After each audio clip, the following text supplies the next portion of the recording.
Halo, Assalamualaikum teman-teman. Salam jumpa kembali dan salam sejahtera bagi kita semua. Kita akan membahas berbagai informasi, baik informasi sosial, politik, budaya, ekonomi, dan olahraga. Selamat menyaksikan. Indonesia menghadapi tantangan finansial yang besar.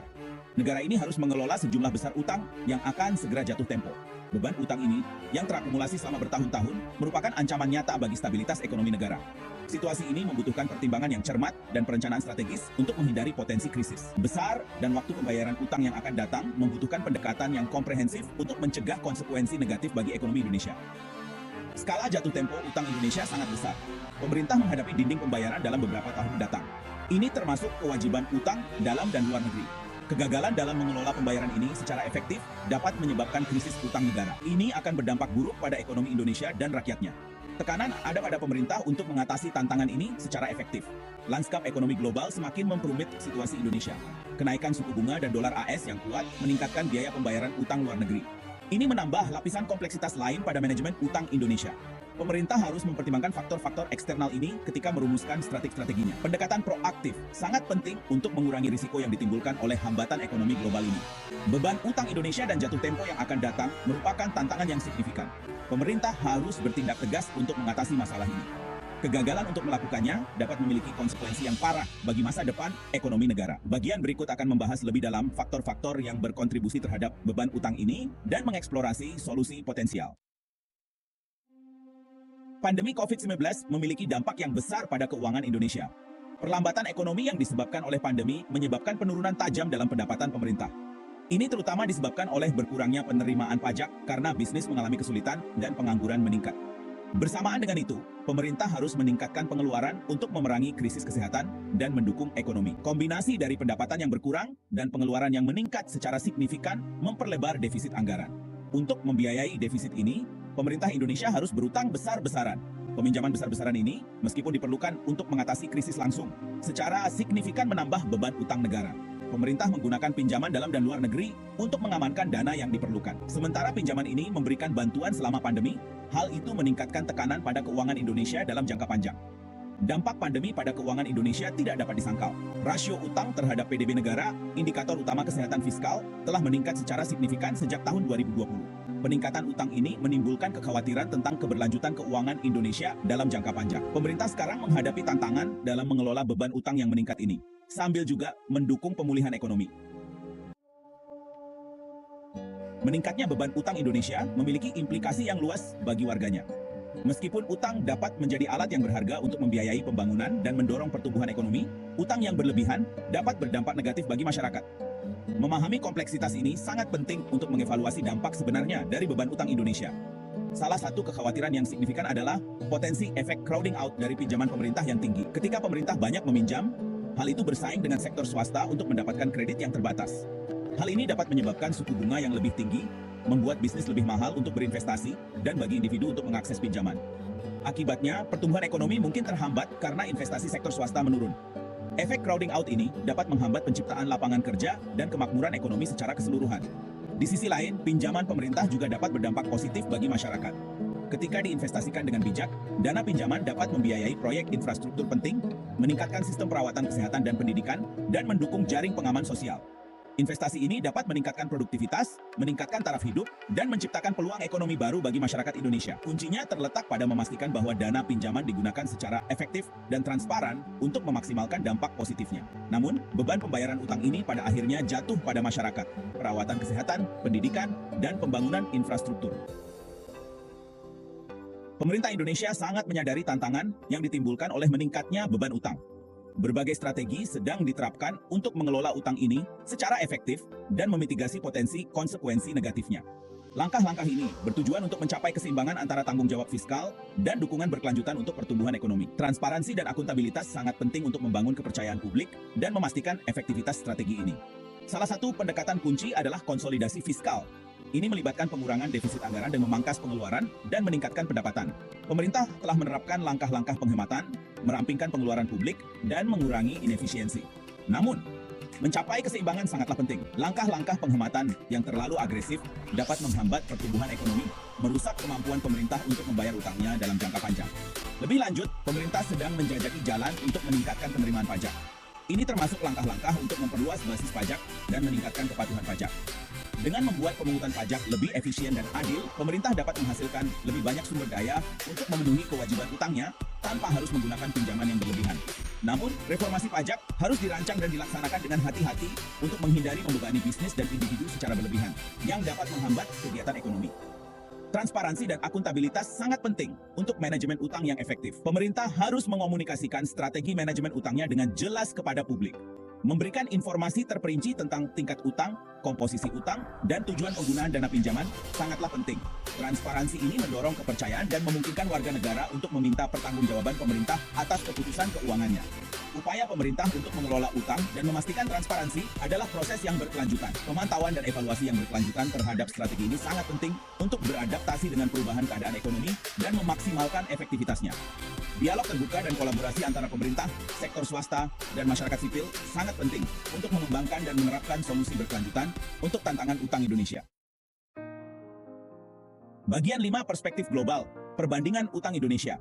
Situasi utang Indonesia harus dipertimbangkan dalam konteks yang lebih luas dari tren utang global. Banyak negara berkembang menghadapi tantangan serupa, terutama setelah pandemi COVID-19. Membandingkan tingkat utang dan strategi pengelolaan Indonesia dengan negara-negara lain memberikan wawasan yang berharga dan menyoroti area potensial untuk perbaikan. Sementara rasio utang terhadap PDB Indonesia telah meningkat, itu tetap relatif rendah dibandingkan dengan beberapa negara berkembang lainnya. Ini menunjukkan bahwa Indonesia memiliki beberapa ruang fiskal untuk bermanuver. Namun, penting untuk tidak terlena. Terus memantau tingkat utang dan membandingkannya dengan negara-negara sejawat dapat memberikan peringatan dini tentang potensi risiko dan menginformasikan penyesuaian kebijakan yang tepat waktu. Meneliti pengalaman negara lain menawarkan pelajaran berharga. Beberapa negara telah berhasil mengelola utang mereka melalui kebijakan fiskal yang bijaksana, reformasi struktural, dan restrukturisasi utang yang efektif. Mempelajari keberhasilan dan tantangan mereka dapat memberi Indonesia peta jalan untuk menavigasi beban utangnya. Kolaborasi internasional dan berbagi pengetahuan sangat penting untuk mengembangkan strategi pengelolaan utang yang efektif. Namun, situasi setiap negara unik. Faktor-faktor seperti struktur ekonomi, kapasitas kelembagaan, dan kondisi ekonomi global memengaruhi keberlanjutan utang. Meniru kebijakan dari negara lain secara membabi buta tanpa mempertimbangkan konteks spesifik Indonesia dapat menjadi kontraproduktif. Menyesuaikan solusi dengan keadaan unik Indonesia sangat penting untuk kesuksesan. Mengatasi tantangan utang Indonesia membutuhkan pendekatan multifaset yang melampaui sekadar mengurangi pengeluaran atau meningkatkan pendapatan. Ini menuntut perspektif jangka panjang yang berfokus pada pengelolaan utang yang berkelanjutan. Ini melibatkan penerapan reformasi struktural untuk mendorong pertumbuhan ekonomi yang kuat dan inklusif, memastikan dana pinjaman digunakan secara efektif, dan memperkuat lembaga untuk meningkatkan transparansi dan akuntabilitas. Pilar utama pengelolaan utang yang berkelanjutan adalah mendorong pertumbuhan ekonomi yang berkelanjutan dan inklusif. Ini melibatkan penciptaan lingkungan yang kondusif bagi investasi sektor swasta, mendorong inovasi, dan mengembangkan tenaga kerja yang terampil. Dengan memperluas basis pajak dan menghasilkan lebih banyak pendapatan melalui pertumbuhan ekonomi, Indonesia dapat membayar utangnya tanpa mengorbankan layanan publik yang esensial atau membahayakan prospek ekonomi masa depan. Sama pentingnya adalah memastikan bahwa dana pinjaman digunakan secara efektif. Ini mengharuskan memprioritaskan investasi dengan pengembalian ekonomi dan sosial yang tinggi, seperti proyek infrastruktur, pendidikan, dan perawatan kesehatan. Tata kelola yang transparan dan akuntabel sangat penting untuk memaksimalkan dampak investasi ini dan memastikan bahwa dana pinjaman diterjemahkan menjadi manfaat nyata bagi rakyat Indonesia. Memperkuat lembaga adalah aspek penting lainnya dari pengelolaan utang yang berkelanjutan. Ini termasuk meningkatkan kapasitas lembaga pemerintah yang bertanggung jawab atas pengelolaan utang, meningkatkan pengumpulan dan analisis data utang, dan mempromosikan transparansi dan akuntabilitas dalam keuangan publik. Dengan memperkuat lembaga, Indonesia dapat membuat keputusan peminjaman yang lebih tepat, mengelola utang secara lebih efektif, dan menjaga kepercayaan kreditor domestik dan internasional. Manajemen utang yang berkelanjutan bukanlah perbaikan satu kali, tetapi merupakan proses berkelanjutan yang membutuhkan adaptasi dan penyempurnaan yang konstan. Pemerintah harus tetap waspada dalam memantau tingkat utang, mengevaluasi efektivitas strateginya, dan menyesuaikan pendekatannya sesuai kebutuhan dalam menanggapi perubahan keadaan ekonomi. Reformasi pelayanan publik memainkan peran penting dalam mencapai pengelolaan utang yang berkelanjutan di Indonesia. Pelayanan publik yang efisien dan efektif sangat penting untuk mendorong pertumbuhan ekonomi, meningkatkan taraf hidup, dan menciptakan masyarakat yang lebih adil. Dengan meningkatkan efisiensi dan efektivitas penyampaian layanan publik, Indonesia dapat mengurangi kebutuhan akan pinjaman yang berlebihan, membebaskan sumber daya untuk pembayaran utang dan investasi publik yang esensial. Salah satu area penting untuk reformasi adalah penyederhanaan proses birokrasi. Menyederhanakan peraturan dan mengurangi birokrasi dapat menurunkan biaya menjalankan bisnis, menarik investasi asing, dan menciptakan lingkungan yang lebih kondusif bagi pertumbuhan ekonomi. Hal ini, pada gilirannya, dapat meningkatkan pendapatan pemerintah dan mengurangi kebutuhan akan pembiayaan utang. Lebih lanjut, berinvestasi dalam teknologi dan inovasi dalam sektor publik dapat secara signifikan meningkatkan efisiensi dan penyampaian layanan. Mendigitalkan layanan pemerintah misalnya, dapat merampingkan proses, mengurangi korupsi, dan mempermudah warga negara dan bisnis untuk berinteraksi dengan pemerintah. Hal ini dapat mengarah pada transparansi yang lebih besar, kepatuhan pajak yang lebih baik, dan peningkatan pendapatan pemerintah. Sama pentingnya adalah berinvestasi dalam sumber daya manusia di sektor publik. Memberikan pegawai negeri dengan keterampilan, pelatihan, dan sumber daya yang diperlukan sangat penting untuk meningkatkan kualitas dan efisiensi penyampaian layanan publik. Hal ini dapat meningkatkan efektivitas program pemerintah, memaksimalkan dampak investasi publik, dan berkontribusi pada ekonomi yang lebih kuat dan berkelanjutan. Mereformasi layanan publik bukan hanya tentang memangkas biaya, tetapi tentang mengoptimalkan alokasi sumber daya untuk mencapai hasil yang lebih baik. Dengan berfokus pada efisiensi, efektivitas, dan transparansi, Indonesia dapat menciptakan sektor publik yang mendukung pertumbuhan ekonomi yang berkelanjutan, mengurangi kebutuhan akan pinjaman yang berlebihan, dan memastikan bahwa dana publik digunakan secara bertanggung jawab dan efektif. Reformasi pajak adalah elemen penting lainnya dalam strategi Indonesia untuk mengelola utang dan mencapai pemulihan ekonomi yang berkelanjutan. Sistem pajak yang adil, efisien, dan transparan sangat penting untuk memobilisasi sumber daya domestik, membiayai layanan publik yang esensial, dan mengurangi ketergantungan pada pembiayaan utang. Dengan memperluas basis pajak, meningkatkan kepatuhan pajak, dan menciptakan sistem pajak yang lebih adil, Indonesia dapat menghasilkan pendapatan yang sangat dibutuhkan untuk memenuhi kewajiban utangnya dan berinvestasi untuk masa depannya. Salah satu area utama untuk reformasi adalah mengatasi penghindaran dan pengelakan pajak. Memperkuat administrasi pajak, meningkatkan penegakan pajak, dan menutup celah dapat secara signifikan meningkatkan penerimaan pajak. Ini membutuhkan investasi dalam teknologi dan membangun kapasitas otoritas pajak untuk secara efektif memantau kepatuhan dan mencegah pengelakan pajak. Selain itu, memperluas basis pajak sangat penting untuk menciptakan sistem pajak yang lebih adil dan berkelanjutan.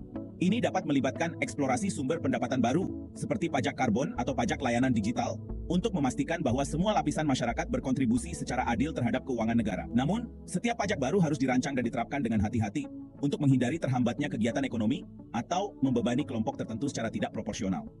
Reformasi pajak juga harus fokus pada penyederhanaan kode pajak dan meningkatkan transparansinya. Sistem pajak yang kompleks dan tidak transparan menciptakan peluang untuk korupsi, menghambat investasi, dan merusak kepercayaan publik. Dengan menyederhanakan kode pajak dan mempermudah wajib pajak untuk memahami kewajiban mereka, Indonesia dapat meningkatkan kepatuhan, mengurangi biaya administrasi, dan menciptakan lingkungan yang lebih kondusif bagi bisnis dan investasi. Reformasi pajak bukanlah solusi yang berdiri sendiri, tetapi merupakan bagian integral dari strategi yang lebih luas untuk mencapai pengelolaan utang yang berkelanjutan dan pemulihan ekonomi. Dengan menciptakan sistem pajak yang adil, efisien, dan transparan, Indonesia dapat memperkuat posisi fiskalnya, mengurangi ketergantungannya pada pembiayaan utang, dan berinvestasi pada masa depan rakyatnya. Tantangan utang Indonesia memang signifikan, tetapi bukan tidak dapat diatasi. Dengan mengadopsi pendekatan yang komprehensif dan proaktif, negara ini dapat secara efektif mengelola beban utangnya, memitigasi potensi risikonya, dan membuka jalan bagi pertumbuhan ekonomi yang berkelanjutan dan inklusif. Ini membutuhkan kombinasi kebijakan fiskal yang bijaksana, reformasi struktural, dan komitmen yang kuat terhadap transparansi dan akuntabilitas. Pemerintah harus mengambil tindakan tegas untuk menerapkan reformasi yang diperlukan yang diuraikan dalam esai ini. Menunda tindakan hanya akan memperburuk tantangan dan membatasi pilihan di masa depan. Terlibat dalam komunikasi yang terbuka dan transparan dengan publik tentang situasi utang, strategi pemerintah untuk mengatasinya, dan potensi timbal balik yang terlibat sangat penting untuk membangun kepercayaan dan memastikan dukungan publik untuk langkah-langkah yang diperlukan. Lebih lanjut, mengatasi tantangan utang Indonesia membutuhkan kolaborasi di antara semua pemangku kepentingan. Pemerintah, sektor swasta, organisasi masyarakat sipil, dan mitra internasional harus bekerja sama untuk mengembangkan dan menerapkan solusi yang efektif. Berbagi pengetahuan, praktik terbaik, dan sumber daya dapat meningkatkan efektivitas strategi pengelolaan utang dan berkontribusi pada masa depan yang lebih stabil dan sejahtera bagi Indonesia. Jalan ke depan membutuhkan navigasi yang hati-hati dan perspektif jangka panjang. Dengan menerapkan prinsip-prinsip ekonomi yang sehat, mendorong budaya transparansi dan akuntabilitas, dan bekerja sama, Indonesia dapat mengatasi tantangan utangnya dan mengamankan masa depan yang lebih cerah untuk generasi mendatang. Terima kasih telah menyaksikan tayangan ini hingga selesai. Salam sejahtera, tetap sehat, sampai jumpa lagi di lain kesempatan.